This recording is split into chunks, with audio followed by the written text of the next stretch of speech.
বিসমিল্লাহির রহমানির রহিম। কি অবস্থা সবার? আশা করি সবাই আলহামদুলিল্লাহ আল্লাহর অশেষ রহমতে ভালো আছেন। তো আপনারা কি যে পাত্রে পানি পান করতেছেন ওই পাত্রের নিঃশ্বাস ছেড়ে ওই পানিটা পান করতেছেন? ওইটা কিন্তু আমাদের নবী করিম সাল্লাল্লাহু আলাইহি ওয়াসাল্লাম নিষেধ করেছিলেন। এটা আবার আমার মুখের কথা না, এটি হচ্ছে সহিহ বুখারীর 153 নম্বর হাদিসে আবু কাতাদা রাদিয়াল্লাহু আনহু থেকে বর্ণিত। রাসূল করিম সাল্লাল্লাহু আলাইহি ওয়াসাল্লাম বলেছেন যে, তোমাদের মধ্যে কেউ যখন পানি পান করে ওই পাত্রে যেন নিঃশ্বাস না ছাড়ে। তো আমাদের নবী করিম সাল্লাল্লাহু আলাইহি ওয়াসাল্লাম যখন আমাদেরকে নিষেধ করেছেন, তাহলে এটাতে আমাদের মধ্যে এখন তো ফায়দা আছে।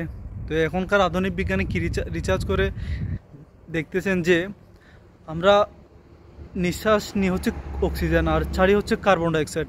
তো আমরা যখন পাত্রে পানি পান করতেছি, পাত্রে ছাড়তে দেখি যে কার্বন ডাইঅক্সাইড, যেটা দূষিত গ্যাস আমরা ছাড়তেছি, ওটা গাছপালা গ্রহণ করতেছে। ওই ওই এই যে কার্বন ডাইঅক্সাইড যখন পানির মধ্যে আমরা ফেলে ওই পানিটা পান করতেছি, তো ওটা কিসের সাথে মিক্স হচ্ছে? যে পানিটা আমরা পান করতেছি ওই পানির সাথে মিক্স হয়ে আমরা প্যাডের মধ্যে যাচ্ছে, যেটা আমাদের হজম শক্তি কমিয়ে ফেলতেছে। আমার বদ হজম হচ্ছে এবং পেটের মধ্যে অস্বস্তি অনুভূতি হচ্ছে। এটার কারণে আমাদের এগুলো হয়ে থাকে। তো নবী করিম সাল্লাল্লাহু আলাইহি ওয়াসাল্লাম বলছেন পানি পান করার সময় 3 নিঃশ্বাসে পানি পান করতে, বসে পান করতে বলছিলেন। তো আমরা আসলে এই ইসলাম থেকে অনেক অনেক দূরে চলে যাওয়ার কারণে আমাদের আসলে এই গ্যাসের সমস্যাটা বেশি দেখা যাচ্ছে।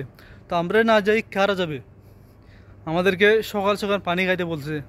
শুয়ে ছোটোকাল থেকে আমরা শুনতাম সকালবেলা পানি খাবার অনেক উপকারিতা, পানি খাবার অনেক কিন্তু ওই সকালবেলা পানি খাইতে হয় কোন টাইমে? আমরা কীরকম করি? মুখ হাত ধুই, তারপর ব্রাশ ট্রাশ করি, এভরিথিং সব সেরে তারপর আমরা পানি খেতে বসি।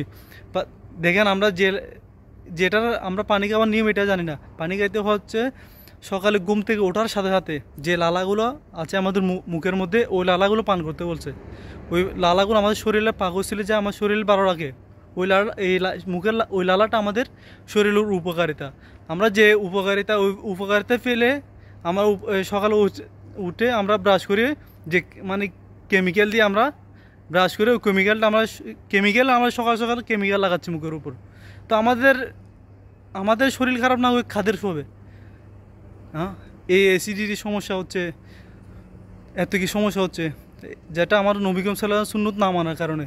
তো আমরা সবাই যদি নবী করিম সাল্লাল্লাহু আলাইহি ওয়াসাল্লাম সুন্নত মোতাবেক 3 নিঃশ্বাসে পানি পান করি বসে, এবং ওই পানিতে নিঃশ্বাস না ছাড়ি, তাহলে ইনশাল্লাহ আমরা ওটা থেকে সেবা পাবো এবং আমাদের শরীরে স্বাস্থ্যও ভালো থাকবে। তো সবাই নবী করিম সাল্লাল্লাহু আলাইহি ওয়াসাল্লাম এর সুন্নত মোতাবেক পানি পান করার চেষ্টা করবেন। আমিন।